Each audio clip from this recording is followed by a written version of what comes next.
Watendaji wa uchaguzi wametakiwa kutekeleza majukumu yao kwa ufanisi na weledi ili kufanikisha uchaguzi mdogo wa ubunge katika jimbo la Peramiho na udiwani katika kata ya Shiwinga unaotarajiwa kufanyika Februari 26, 2026.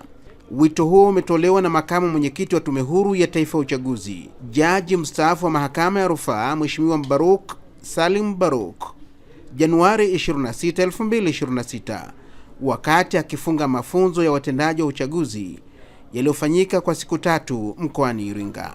Shughuli zote za uchaguzi zinaongozwa na katiba, sheria, kanuni na maadili na maelekezo ya tume.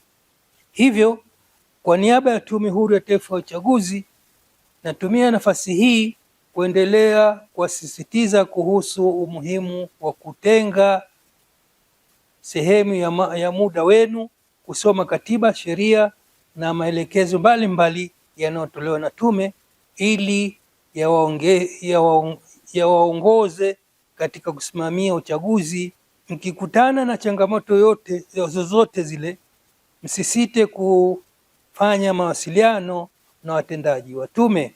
Matazamio ya tume kwamba baada ya kupatiwa mafunzo haya mtatekeleza majukumu yenu kwa ufanisi na uweledi, mkizingatia ratiba ya utekelezaji ili kufanikisha uchaguzi mdogo wa ubunge katika jimbo la Peramiho na udiwani katika kata ya Shiwinga unaotarajiwa kufanyika tarehe 26 Februari mwaka 2026.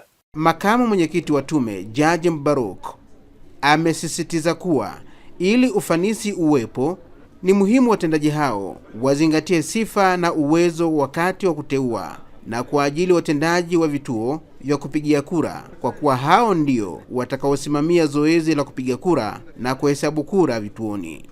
Ninayo imani kuwa mtateua na kuajiri watendaji wenye sifa na uwezo wa kufanya kazi hii muhimu. Jambo hili limekuwa likisisitizwa tokea siku ya kwanza ya mafunzo, kwa kuwa hao ndio watakaosimamia zoezi la kupiga kura na kuhesabu kura vituoni. Naye mwenyekiti wa mafunzo hayo ya watendaji wa uchaguzi, ndugu Hassan Mtamba, anaeleza namna na wanavyokwenda kuyatumia mafunzo hayo ya uchaguzi. Mheshimiwa Mwenyekiti, washiriki hawa walipata fursa pia ya kuuliza maswali na kujadiliana mambo mbalimbali, ambapo wakati wa mafunzo haya jumla maswali 23 yaliulizwa, na kwa umahiri wa wawezeshaji wetu waliajibu ipasavyo kwa kutumia kanuni, sheria na miongozo ya tume. Mheshimiwa Mwenyekiti, sisi wana semina tunakuahidi mbele yako kuwa tupo tayari na tunaenda kufanya kazi kwa weledi kama tulivyoagizwa na mgeni rasmi wakati wa ufunguzi, lakini pia kama ambavyo tutaagizwa wakati wa ufungaji. Mheshimiwa Mwenyekiti, sisi tunashukuru sana kwa uteuzi ambao mmetufanyia. Tunakuahidi hatutofanya tofauti na sheria, kanuni na miongozo ya tume kama inavyotuagiza.